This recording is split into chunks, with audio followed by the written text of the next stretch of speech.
PlayStation has finally come out with its own service, its own Netflix for gaming service, a catalog full of video games for you to enjoy. They are calling it the Game Pass Killer. Xbox has been killing it with their Game Pass for years now, but now PlayStation has finally come to the party and is giving us something similar. But it's a little bit more complicated. There's different tiers, and it's different for every country. So what does it mean for us here in South Africa? Is it worth getting? Is it worth even just upgrading it? Well, that's what I'm hoping to unpack in this video. Let's get into it.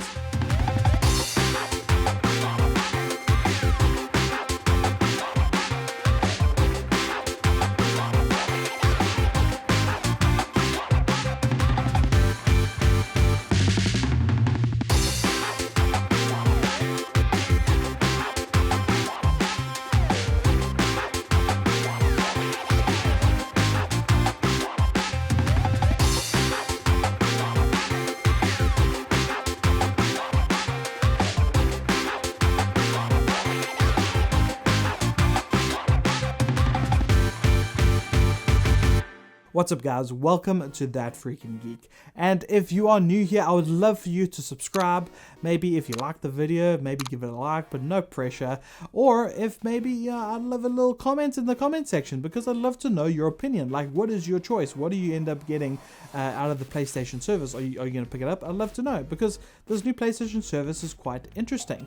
But is it better than Game Pass? And that is the really kind of the big question here for me personally, because you know that's what we're wanting. We're wanting something similar that is happening on Xbox to come to PlayStation. But the difference, the main difference here, is the fact that Xbox, for its Game Pass, it gets its first-party Xbox games, those big games, your Halos, your Forzas, they come day one to Game Pass. But for PlayStation, they don't get any of their PlayStation exclusives. Their big first-party games don't come day one.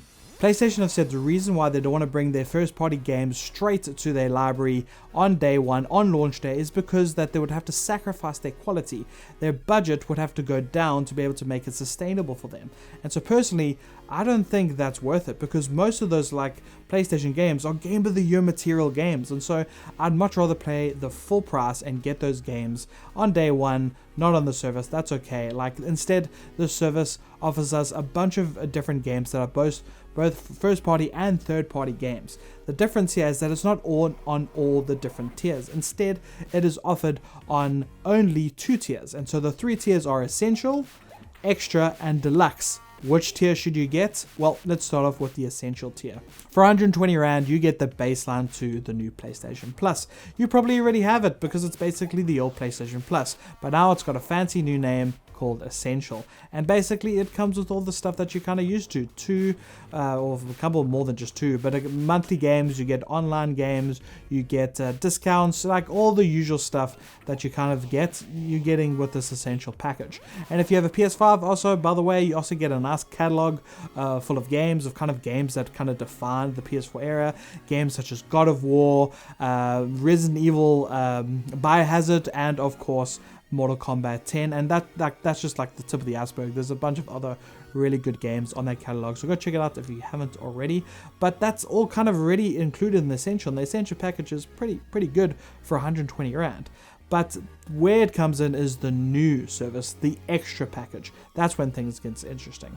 For 179 Rand, you can take your package up a tier to basically what the new service is all about, and that is a huge catalog of games. How many games? Over 350 games, such as Assassin's Creed Valhalla, Control Ultimate Edition, Death Stranding, the PS5 Demon's Souls remake, Ghost of Tsushima, Horizon Zero Dawn, Spider-Man, Miles Morales, Guardians of the Galaxy, MK11, and Red Dead Redemption 2.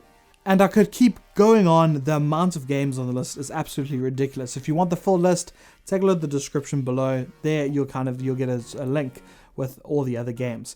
But straight up, I'll say this. The games, really nice games on this list. It's a really great set of games. The thing is that for me personally anyway, I've played a lot of the games that I'm interested on this list, and so for me it's not a big thing. However, I thought I'd give it a try, and so I upgraded my Essential up to Extra for only like 250 Rand for my 5 months.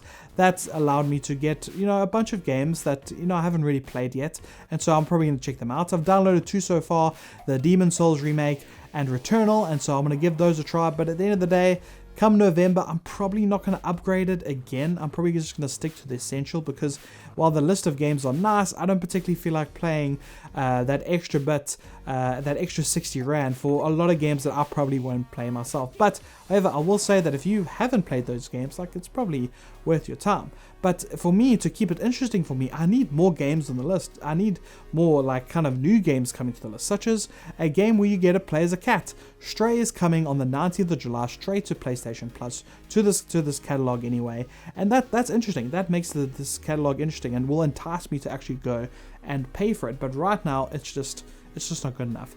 But then now you're probably asking, okay, Alec, fine, if like extra's not good enough, what about Deluxe? Why didn't you go for Deluxe? Well, let me talk to you about what Deluxe is. For 209 Rand, this gets you the Deluxe package that comes with classic games and game trials.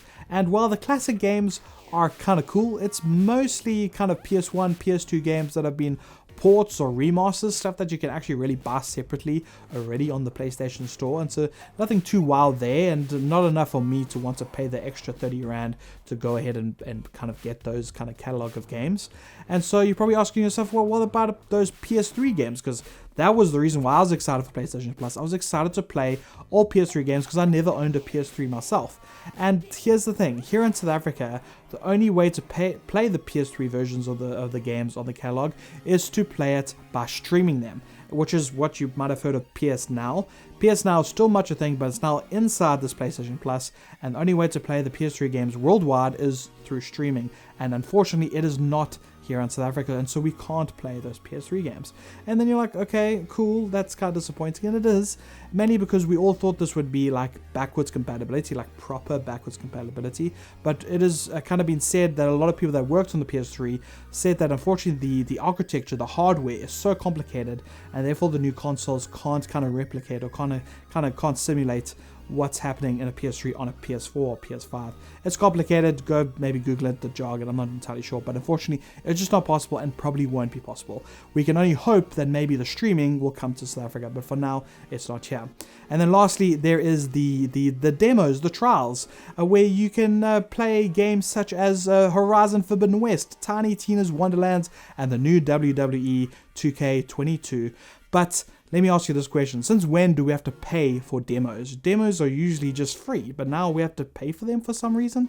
I mean, yes, I get that they're the latest games, but nope. Instead, you should probably watch my reviews on those games. A little shameless plug to go check out my previous reviews of my videos. There, I kind of let you know which games are worth buying, and so that, I think, is a better option. A free video to watch online than paying for a service for a game trial, which, if you like it, you're going to end up paying for the full price anyway. But that's kind of it, and yeah, in conclusion, this is what I have to say. Unfortunately, this is not the Game Pass killer we were all expecting. Instead, Sony has just gone, you know what, we have to do an answer to Game Pass, and this is our answer. Basically taking the catalog of games and presenting them to us, going, hey, like, here's a service, you know, you're probably not going to pay for all these games, so here's an option for you to give us more money, and then you have an option to play them, because, you know, that's the only really reason why they're doing this, is because they want more of our money, and this way they get a nice steady kind of income from us every month. And so it's just them going, hey, this is existing, like, what we can do, and it doesn't, you know what it does? It doesn't feel like a lot of effort on Sony's part. It's just them going, listen, this is what we can do, pay for it, don't pay for it, like, do what you want.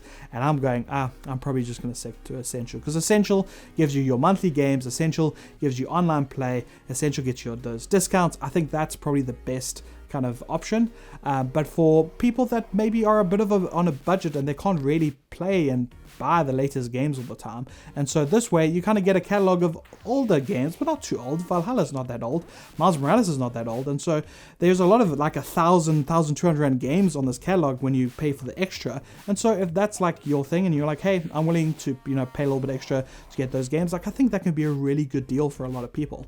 But then the Deluxe, like, if you really want to play those classics, by all means, if that's your thing, go for it. But in South Africa, considering that we don't get the PS3 games, I don't think the Deluxe is worth it. I mean, this is, like I said, not even worth it with the trials. And so, yeah, those are the three options. Which one are you going for? Let me know in the comments. I'd love to know. I'd love to have a discussion, see your thoughts on it. Maybe like, hey, Alec, I loved like the Deluxe because I love playing classic games. Like, let me know. I'd love to know what your opinion is. But thanks so much for watching. I'll see you on the next one. Cheers.